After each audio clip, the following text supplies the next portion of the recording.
शांति। मैं सुभाष भाई ज्ञान सरोवर आज आप सभी को मिलके हमें बहुत खुशी हो रही है। वैसे तो कहे तो ये मेरा नया जीवन है, नया लाइफ है।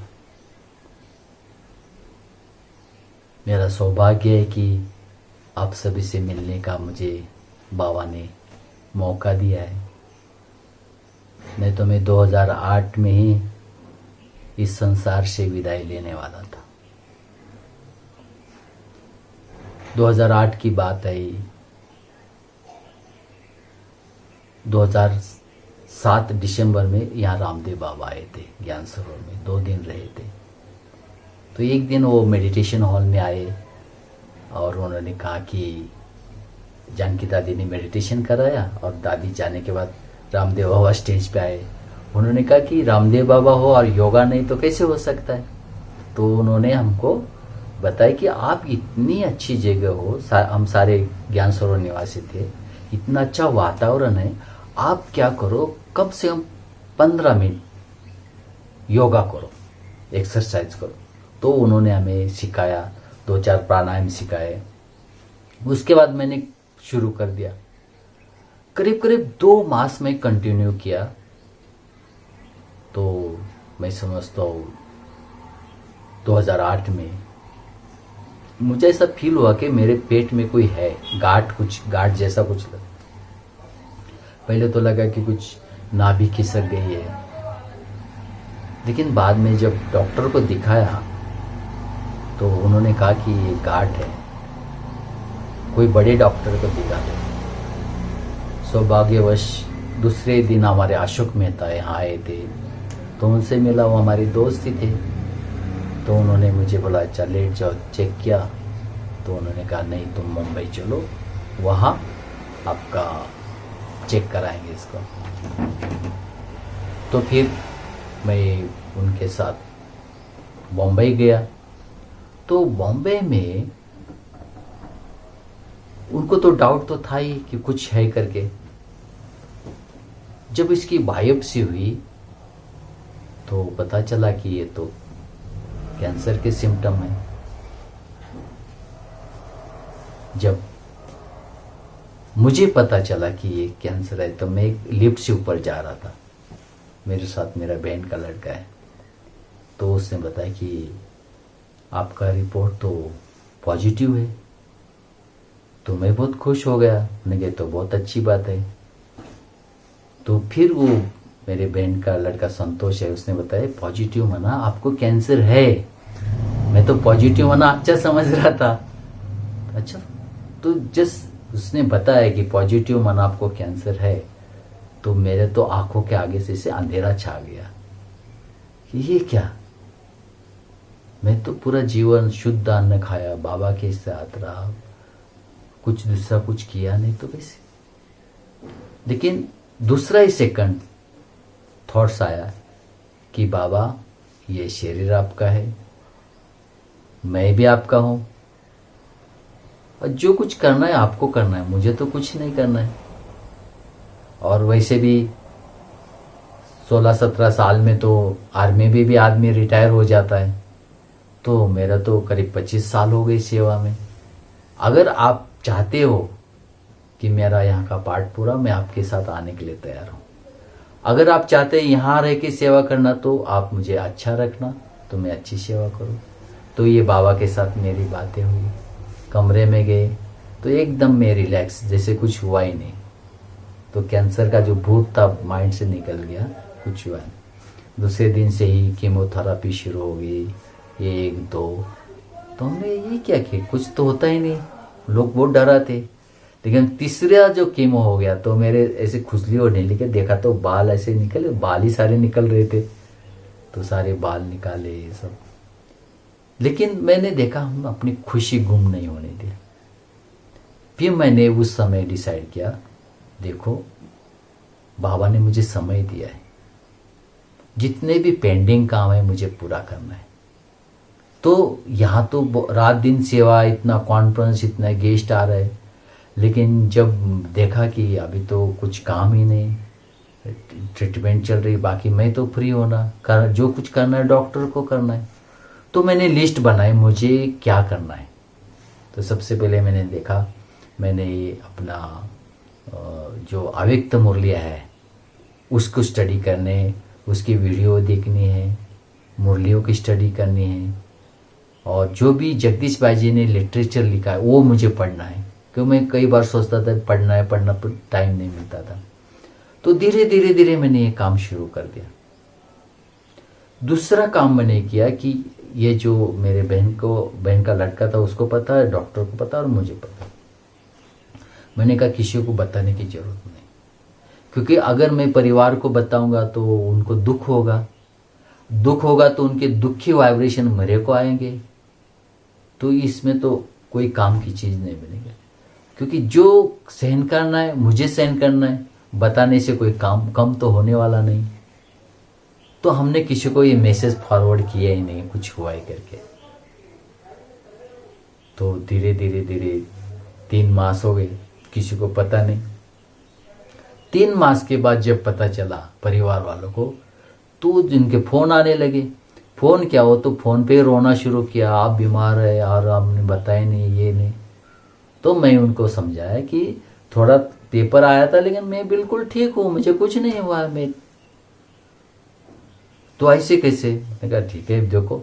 फिर मैं उनको चुटकुले सुनाता था, हंसाता था। वो तो हैरान होते थे कि हम तो सोचा आप बहुत बीमार है, अब तो कुछ हुआ ही नहीं। तो मैं उनको ये सब दिखाता था कि मुझे कुछ हुआ नहीं करते, हंसाता था उनको। तो बोलते नहीं आपको मिलने आना है। बोला आप काहे के लिए इतना दूर आते हैं, मैं आऊँगा ना आपको मिलने के लिए, आप क्यों तकलीफ देते हो। तो वो रिलैक्स हो गए। अब उन्होंने क्या किया, उन्होंने हमारे परिवार में जिसको जिसको पता था उनको बताने कि नहीं हमने बात किया, वो तो बिल्कुल ठीक है, वो बात बिल्कुल ठीक है। तो ये जो पॉजिटिव वाइब्रेशन आपको आने लगे, अच्छे वाइब्रेशन, उससे मुझे जो बीमारी से है ना धीरे धीरे बाहर निकालने को बहुत मदद मिली। जैसे हम लोग जैसे हॉस्पिटल में बैठता था बेड पे, तो कभी कभी नर्स आती थी, तो कभी बोलती आप यहाँ क्यों बैठे हो, यहाँ तो पेशेंट की जगह है। मतलब उसको पता ही नहीं लगता था ये पेशेंट है या साथ वाला है करके।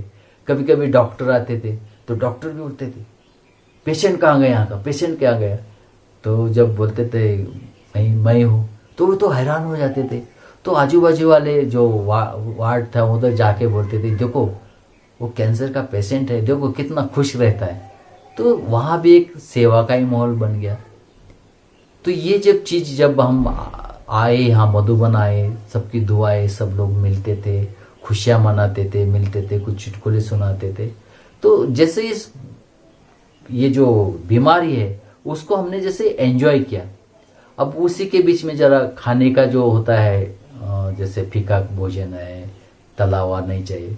तो पहली बार क्या हुआ, हमारे जो एक बहन की लड़की एक भाई की लड़की, वो आई, वो कॉलेज में थी। तो उन्होंने कहा चलो आ जाओ थोड़ी सेवा करके, फिर तो आप दूसरी दुनिया में जाना ही है। तो आई, सेवा किया, 1 मास किया, 2 मास किया, 3 मास, और साथ साथ आर्ट गैलरी की सेवा करती थी। तो पहले या तो 3 मास के बाद मैंने कहा कि कुमारी की भट्टी उसमें जाओगे, तो बोला हाँ। तो कुमारी की भट्टी की, फिर वहाँ से वो ट्रेनिंग में चली गई। तो दोनों फिर एक बोरोली और एक पार्ला सेंटर पे सरेंडर हो गई। वो गई, फिर दूसरी 2 आई। तो दूसरी 2 आई, वो भी सेवा करने लगी आर्ट गैलरी, फिर हमारा भोजन बनाती थी। फिर 2-3 मास हो गए, फिर उन्होंने कहा जाना है आपको कन्याओं की भट्टी में, तो हाँ जाना है। फिर वो भी आए, तो वो भी सेंटर पे गई। तो कई बार मैं सोचता हूँ बाबा ये बीमारी थोड़ी, आपने ये तो मुझे गिफ्ट दिया है। क्योंकि 4 ब्रह्मा कुमारी बनाना, परिवार में लोगों को और ज्ञान में उमंग उत्साह लाना।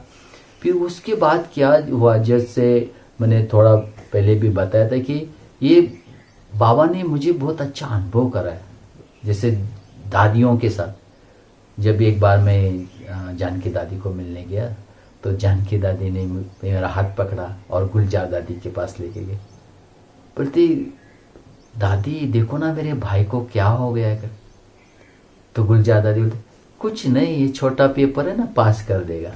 तो देखो ये वरदान मिल गया मुझे।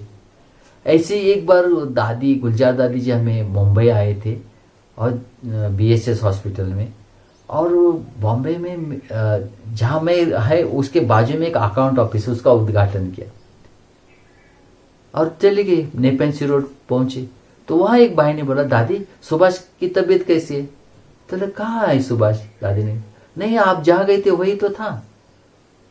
तो दादी ने, नहीं फोन लगा के लो। तो वो भाई ने दादी को फोन लगाया। दादी ने मेरे साथ जो बात की, दादी ने क्या मेरे से बात की, देखो ना हमसे एक भूल होगी। लेकिन दादी आपको कौन सी भूल होगी, आपको तो पता नहीं था ना। नहीं नहीं, भूल तो भूल होती है ना, मैं हॉस्पिटल में आई आपके पास और आपको मिली नहीं। तो दादी को मैंने कहा, दादी कोई बात नहीं। तो दादी ने कहा, देखो अभी जल्दी जल्दी तैयार हो जाओ और जल्दी जल्दी बाबा की सेवा में लग जाओ। तो ये दूसरा वरदान, मतलब जिंदा रहेंगे तो भी वो सेवा करेंगे ना। तो दादी का ये दूसरा वरदान था। लेकिन उस रात पूरा रात में नींद नहीं आई मुझे। इतनी खुशी कि दादी ने मेरे से बात किया। दादी बना कौन? भगवान बाबा, उसके अंदर परमात्मा आते हैं, उन्होंने मेरे से बात किया।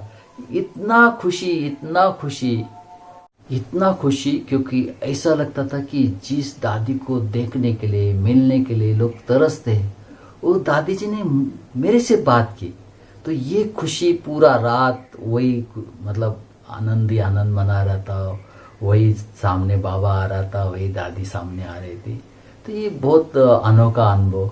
ऐसे एक बार की बात है, हम नीचे शांतिवन गए थे, मेरे साथ एक भाई थे, हम दोनों गए गुलजार दादी के पास। तो दादी के पास ही बैठे, ज्ञान सरोवर में क्या चल रहा है ये सारा समाचार सुनाया। तो फिर दादी ने कहा, अच्छा बैठना, मैं अब भी आती हूँ। दादी जी उठ के गई और जब वापस आए ना, तो दादी जी के हाथ में 2 प्लेट थी, उसमें नमकीन मीठा ऐसे सजा के दादी।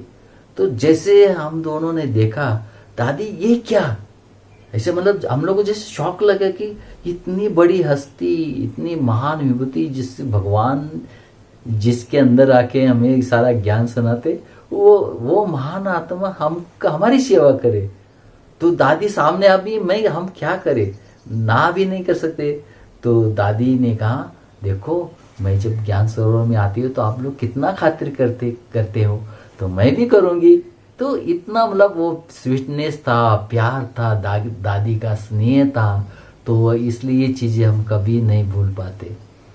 तो जैसे कि ये आपको बताया कि कैंसर के बाद हम फिर ज्ञान सरोवर में आते थे, बीच बीच में फिर जाते थे, आते थे। तो एक बार मुझे बहुत अच्छा अनुभव हुआ कि भगवान कैसे अपने बच्चों का दिल पूरा करता है। हम भक्ति मार्ग में सुनते थे कि कृष्ण कैसे मदद करने आता था, कोई मटका बनाने मदद करता था, कोई बोलते वो आटा चक्की चलाने के लिए मदद करता था। तो सचमुच अगर हम सच्चे दिल से भगवान को याद करते तो वो कैसे मदद करता है, वो मेरा ये अनुभव है कि मैं अपने कमरे में बैठा था और बाबा का प्रोग्राम शांतिवन में चल रहा था, और जैसा भी बाबा की पदरामनी हो रही थी, वो गीत बज रहा था। तो इतने में क्या हुआ कि जैसे नहीं बाबा सब तरफ दृष्टि देते, उसी समय बाबा के साथ मैंने बात किया। बाबा को कहा, बाबा आप 25,000 लोगों को मुरली सुनाओगे और मैं यहाँ अकेला बैठा हूँ। ऐसे बाबा के साथ बातें की और मेरे आंखों से ऐसे पानी आने लगा एकदम ऐसे। तो इतने में मैं अनुभव किया कि मेरे कमरे में जो ट्रांसलाइट का पिक्चर है, उसमें बाबा धीरे धीरे मेरे पास आते, मेरे बाजू में बैठते और पूरा जो मुरली चल रही हो बाबा मुझे डायरेक्ट सुना रहे। मैं तो सब कुछ भूल गया, इतना खुशी, इतना आनंद, बाबा मुझे मुरली सुना रहे, बाबा मुझे मुरली सुना रहे। जब ये अनुभव होके मैं करीब 1.25 घंटे चल रहा है कार्यक्रम, जब इसके बाद हम डाइनिंग में गए तो सब लोग मुझे देख रहे, अरे यहाँ कैसे आ गए, इसकी तबीयत ठीक नहीं है। अब मैं कैसे बताऊं कि मुझे बाबा ने मुरली सुना है, बाबा ने मुरली, कौन विश्वास करेगा। लेकिन मेरे अंदर जो शक्ति, ताकत और जो चेहरे पर ग्लो आया था, वो एकदम एक विशेष अनुभूति थी। तो कैसे बाबा अपने बच्चों का दिल पूरा करता है, अगर हम सच्चे दिल से को ऐसा नहीं कि हम सभी को कुछ ना कुछ ऐसे अनुभव होते, बाबा हमें मदद करता है, किसी ना किसी रूप में करता है, तो वो जानना जरूरी होता है। तो जब भी ऐसी कोई चीज़ें होती है हमें उसको लिख के रखना चाहिए। उसको कभी हमें अचानक याद आए तो सारी स्मृतियाँ, अभी भी मैं आपको सुना रहा हूँ तो सारी वो स्मृतियाँ, सारी चीज़ें मेरे सामने ऐसे आ रही है।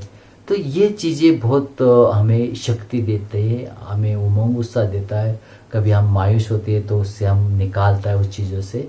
तो ये चीज़ें हमें, इसे बाबा हमें बोलते हैं ना, डायरी लिखो, डायरी लिखना सीखो, डायरी लिखो। तो ये काम ये चीज़ करती है। तो इस प्रकार ये अनुभव हो गया। तो एक दिन ऐसे ये अनुभव मैं शिवानी बहन को सुना रहा था, तो शिवानी बहन ने कहा अच्छा इसको है ना आप लिखो और ज्ञानामृत में दे दो। तो मुझे थोड़ा सा हंसी आई कि ये बीमारी कोई लिखने की बात होती है, लेकिन चलो बहन ने बोला तो मैंने कहा लिखना शुरू किया। थोड़ा 15-20 दिन लगे मुझे, जोड़ता गया और फिर एक भाई को दिया तो उसने बहुत अच्छा श्रृंगार किया, ज्ञानामृत में डाला। जैसे ज्ञानामृत में डाला तो क्या हुआ, सबको पता चल गया बाबा का सीजन चलो। अब जैसे मैं कमरे में आऊँ कोई ना कोई मिलने आते थे, सुभाष भाई से मिलना है, सुभाष भाई से मिलना है, फिर जाते थे। मैं तो एकदम जैसे ना परेशान हो गया कि अभी तक किसी को पता नहीं था, लेकिन ज्ञानामृत में डाला तो सबको पता चला। अच्छा ठीक भी होगा, वो भी था उसमें। लेकिन मैंने ये चीज़ नोट किया है कि ये जो शरीर है परमात्मा ने हमें दिया है, उसका हमें खुद ध्यान रखना चाहिए। क्योंकि मैंने अनुभव किया कि जब शरीर वीकनेस होता है तो हम बाथरूम तक भी जाने के लिए सोचना पड़ता है, मुझे बाथरूम जाना है, इतना दूर जाना है। इतनी शक्ति नहीं होती है हमारे शरीर के अंदर, इतना ताकत नहीं होती। तो एक साइंटिस्ट ने सच बात की है कि ये शरीर है, उसका उन्होंने कीमत लगाया था कि 220 करोड़ उस जमाने में लगाया था। अभी तो बहुत और भी। तो ये बाल है, कान है, नाक है, ये सबका अगर कैलकुलेशन करेंगे तो उसका कीमत 220 करोड़ हो जाता है। वो मैंने अनुभव किया सचमुच। अगर एक भी चीज़ काम नहीं करती तो कितना तकलीफ हो जाती है। और हमें तो, हम कुमारों को कितना भगवान ने अच्छा बनाया है, चुस्त बनाया है। तो इसका हमें फ़ायदा उठाना चाहिए।